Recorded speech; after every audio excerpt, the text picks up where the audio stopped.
This is Kuhn Cassius for IFL TV, proudly sponsored by Everlast. We're at the Copper Box Arena. Yes, we are. Here in London, Stratford. I'm joined by promoter, self-proclaimed greatest promoter of all time, Eddie Hearn. Never said that. You were hinting that in the interview yesterday, weren't you? Never said I was the greatest promoter. I am, but I've never come out and said it before tonight. Where do you think you rank? Are you in the top 10 of all time? That is so insulting. Top 5? That is, honestly. Top 3? Yes. Yes, I am. Who would you put alongside you? Not in any particular order, but who would you put alongside you? Look, I don't really always agree with the way Don King does business, but he was a very good promoter.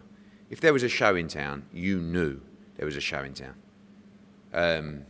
Bob Arum has lasted the test of time. I mean, he's still going. Spoke to him several times in the last few days. Unbelievable energy. My old man, Hall of Famer, Frankie Warren. But these boys, they're done, aren't they? I mean, that's kind of like, they've had their time. World's changed, and just it's not really the same anymore. So they're clearly not done because they're still promoting big fights, but they are. No, I know what you mean. They're still operating, but they're done really. When you get to that stage in your life, it's time to enjoy yourself. You don't want to be handling up all night on a phone, and So time for the next generation to come through. Old Frankie Smith. See him in the square mile, some photo shoot in the square mile, going like this, and all that kind of stuff. Because sooner or later, I'm not going to be cool anymore. Obviously, probably a couple of decades away. But on a serious note, it's just what happens over time. It would be funny to see you at Bob Arum's age, if you're like, apples and pears, pay-per-view this week, all right, son. No. Well, one, I don't do that anyway. And two, mate, are you serious? I don't know with you. You what? No. You think... What are you going to be doing in your 60s? What are you going to be doing? 60s. This is what I'm going to be doing in my 60s. I'm going to be playing golf, right? I'm going to be sitting in the sun. I'm going to have a little margarita on the go, possibly a la-di-da. I don't even like cigars. I'm going to be trying to keep myself fit. I'm sure I'll be involved in the business, but mate, my time will be done. You can't do this, what I'm doing, forever. So that's why you got the likes of, on a serious note, Frank Smith will take over Matchroom Boxing. And actually, very soon actually, we'll move as well into other areas of the business. We'll expand, we'll get into new things, and that'll be what I do. Okay. On a plane here every week, plane here, aggravation, doing interviews with you. I mean, imagine me at 80. And you'll be like, well, this is Kuhn Cassius for IF, what is it? IF what? Who's the sponsors? Oh. And I'll be going, yeah, can we sit down, mate? Because I can't really stand up anymore. Fuck that. Enjoy your life. Well, we'll wait till that time arrives. Very interesting night tonight. Yeah, really got to be honest, though, that the spotlight has been stolen by the vacant WBA world title women's fight between Courtney and Bridges. The numbers have been huge across all social media. But let's start with Conor Benn. As we were talking about it literally 10 minutes ago, this is a tough fight for Conor Benn. Really tough fight. And, you said to me walking down, I don't mind repeating our conversation, you said, any upsets tonight? I said, I think Conor's got a really, really tough fight. And you went, yeah, what? Your exact words were, yeah, but you wouldn't put him in this fight if you thought he was going to lose, would you? I'm like, well, I put him in this fight because I believe he's ready for this challenge. But this is a real challenge because Vargas don't quit. He don't go on the back foot. He'll always try and be in the fight. And if he's still in there at the mid stage of the fight, which you'd expect him to be because he's very tough and very durable, it's going to be a real fight. I'm really excited about this fight because it's going to tell us a lot about Conor Benn. Slightly nervous, but I believe in him. I believe he's ready, and I think it's the perfect step up. I know we spoke about it earlier on in the week, but I said the suggestion of Conor Benn being the next kind of breakout UK pay-per-view star, and I think, he comes through tonight. It kind of echoes those thoughts, but he's got everything, hasn't he? He's got all the potential ingredients to reach that. Yeah, and when you come through, we get to see, and some people can see, but we get to see digitally and internally the numbers that these guys are doing. You probably get it as well. You could be in a position to say, yeah, that guy does great numbers. He could be and Conor's one of them, right? So, but to be a pay-per-view fighter, it's different to headlining on a Saturday night fight night you have to be able to mix it at world level. And what Vargas is, I think it's wrong to call Vargas a gatekeeper just yet, but he's a guy that you put the world-class fighters in to test, right? And if they come through, it's a job done. And that's where we're at with Conor. Long way to go. But I think he's doing an amazing job. He's working so hard. People love him. He speaks great. He looks great. Got some great brand deals as well. He's a superstar. But you have to keep winning. Absolutely. Just coming back to the vacant title, WBA title between Bridges and Courtney, I think everyone was had their eyes on you rather than what was going on in the weigh-in yesterday, because you're as professional as they come. We know it's an awkward situation, and you dealt with it well, I thought. But there's cameras everywhere, isn't it? And you've got to be so careful, because in the head-to-head, right, I'm looking at both fighters, and obviously then there's a freeze frame of one. But for the weigh-in, I just thought to myself, I'm just going to look at that dot on the back of the wall, to be honest with you. So you can't win either way. And I think in the whole debate about good for women's boxing, bad for women's boxing, you can't win in that debate. The only thing I will say is you should be allowed in life to do what you want to do, right? As long as it's not breaking any rules. And that's the freedom of movement. That's equality, So I think if Ebony Bridges wants to get her shot at the world title by not just boxing, but by hitting the headlines and driving views and getting people talking, that's what she's chose to do. And quite frankly, she's in this fight. A lot of the reasons behind that is because of how she's marketed herself. Because of people messaging me all the time, give Ebony Bridges a shot, get her to the UK. So she's got an opportunity. The one thing we don't know about Ebony Bridges is how good she really is, right? She's 5-0, looked good last time out. She can fight. Is she a world-class fighter? Is Shannon Courtney a world-class fighter? I believe she is. And I believe she has a lot more experience than Ebony. But Ebony, she might be a really, really good fighter. And again, as I keep saying, you get to that stage in those divisions when you're 5, 6, 7 and 0.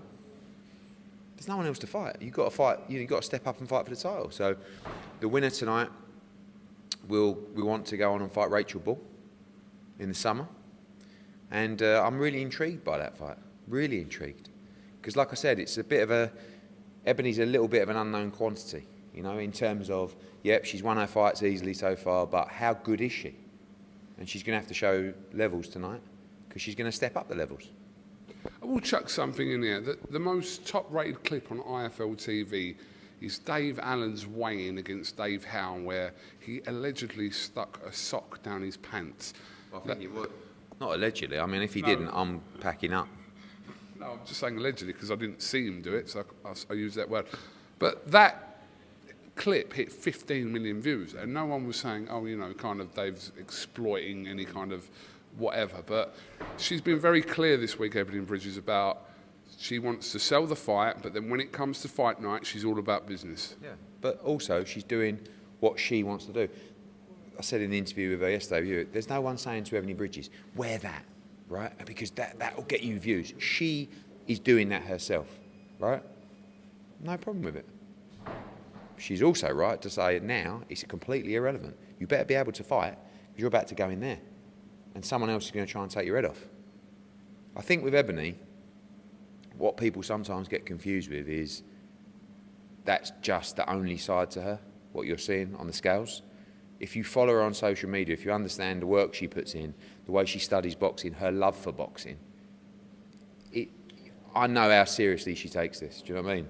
That's the fun side. That's to get recognised, to get opportunities. And listen, everyone's got to get on in life.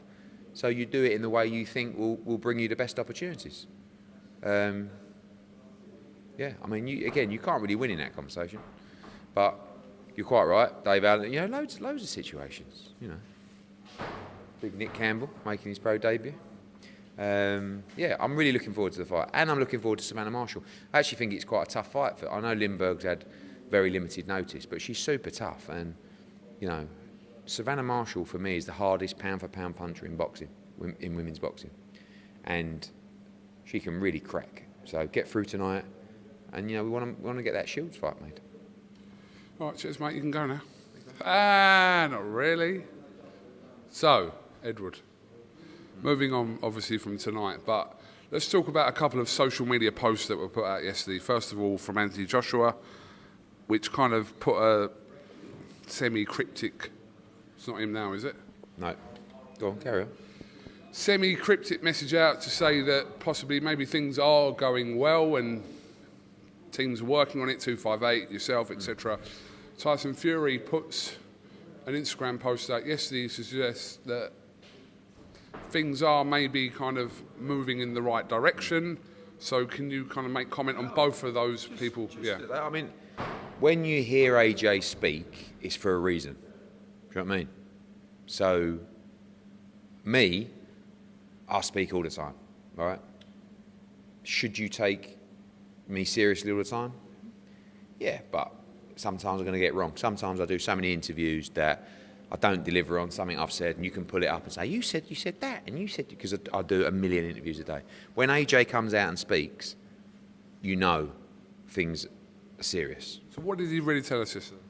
He said, I want you to know that myself, 258, and Matchroom Boxing are working really hard to get this done.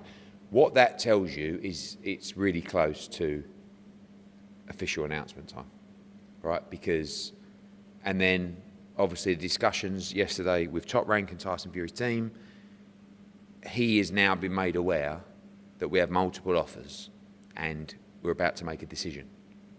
Now, those offers will be presented to him tomorrow, as I've stated all along. They're expecting those offers in. We'll all go through them. There's some very attractive offers there and opportunities. We'll all talk together, and then we'll confirm the venue. So I don't want to get arrogant at this stage and say, I'll do that when it's signed, right? I don't want to be around you. Well, actually, I do. No, tell a lie when it's signed. You know me. I'll be nice and low key. I won't be goading at all. But on a serious note, I'll be very proud because we worked really hard for this. It hasn't been easy. We're in the middle of a global pandemic, global recession.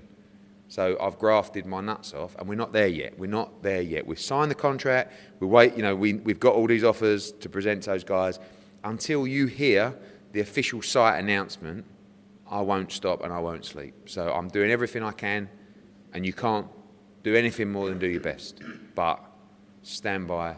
I believe we're super close now to getting this done. From what, because we've only seen kind of these cryptic messages from Tyson Fury with the clock, TikTok, but the fact that he put a video out last night saying that kind of it was a positive video. Because I think that he more than anything.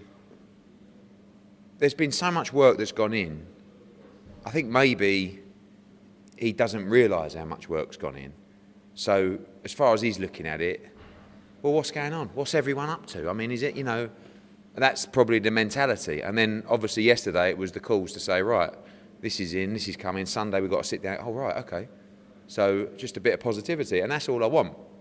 Because Fury needs to know that, again, we've worked our nuts off to try and do this. And we can't do any more than we're doing.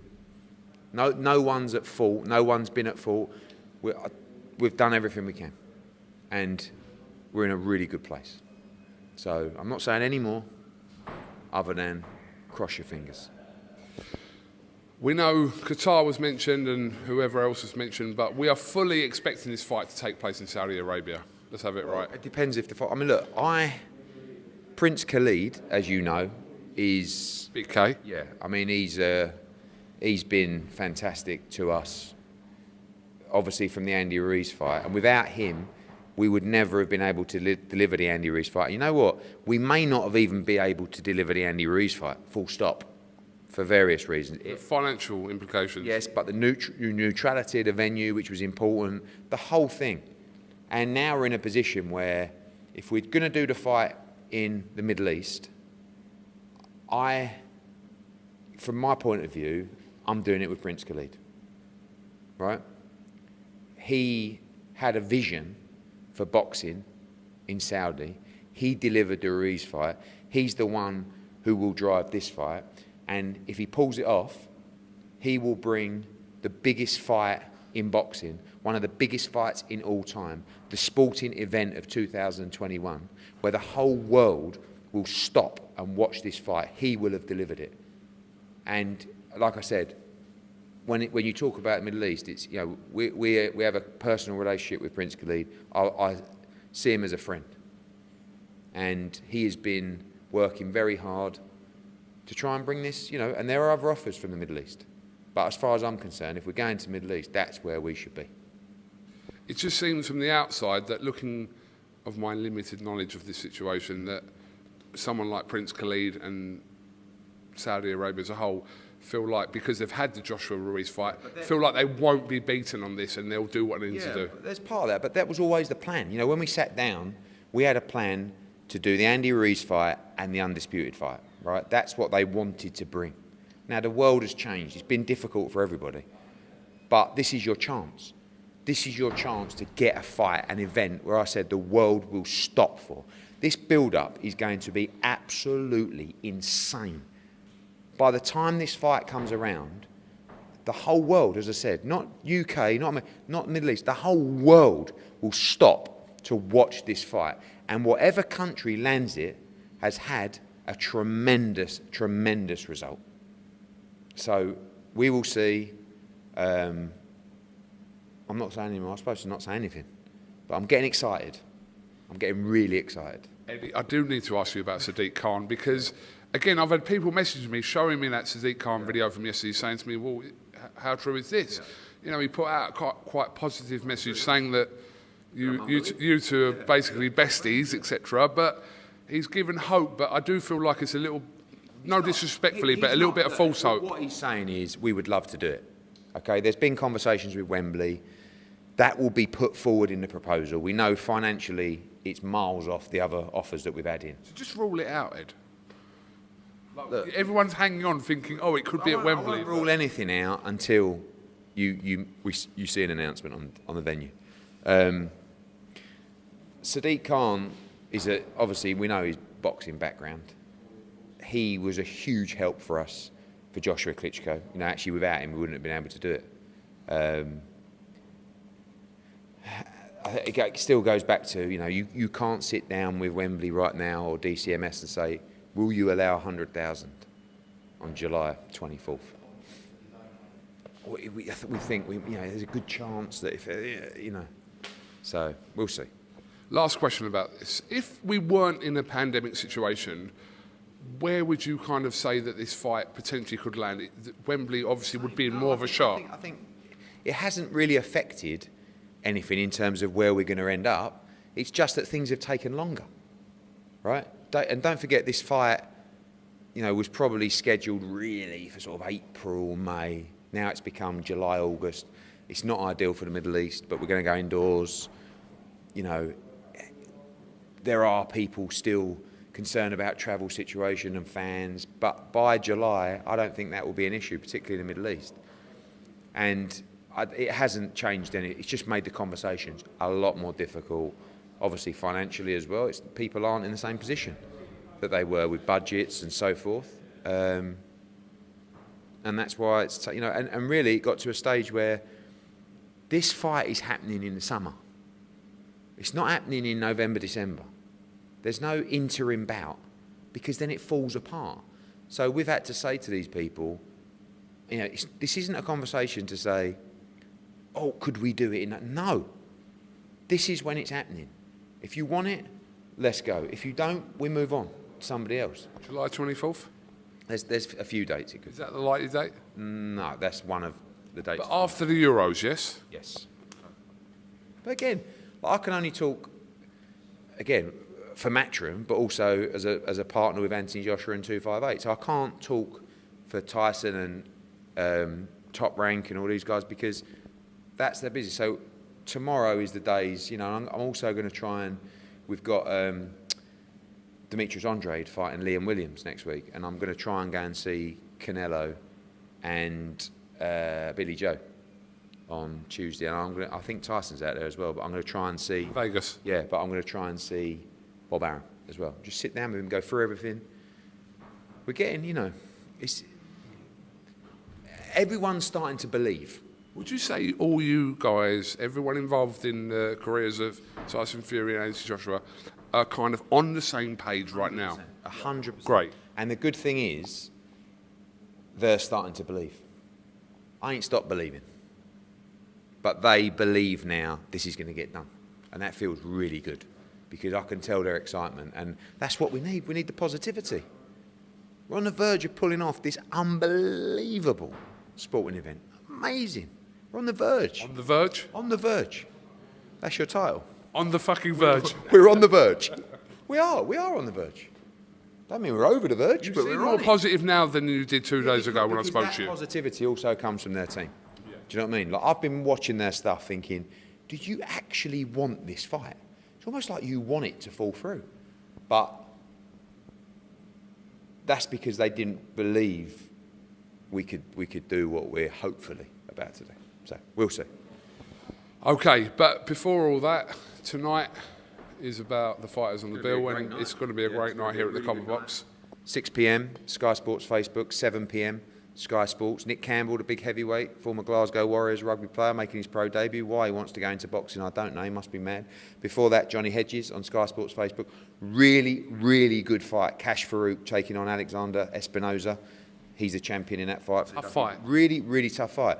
Not a lot of people. I think people, at the lower weight, sometimes you bring over, fighters from Mexico or Nicaragua, and they just presume it's another one of these guys. This is a world-ranked guy who's got a WBC international title. He's here to win. Really good fight. Shannon Courtney against Ebony Bridges. God knows what's going to happen in that one. Savannah Marshall in a really good fight against Maria Lindbergh. And then a cracking main event. I think it's going to be a great night, all action. Don't miss it. One thing I'm going to say to you, just one more thing, right? Basically, if you help to pull off AJ Fury, you are a fucking hero. But if you don't, you're a massive prick. When you say helped, because there's more than just you. Ed, come on, you're talking to us, but no, but there are other pieces to the pie. This is a partnership. This takes everybody to be involved and on board. We're on the verge. I'll give you that. We're on the verge. We've still got work to do. I ain't going to stop. Right? Come on, Saudi. We're trying.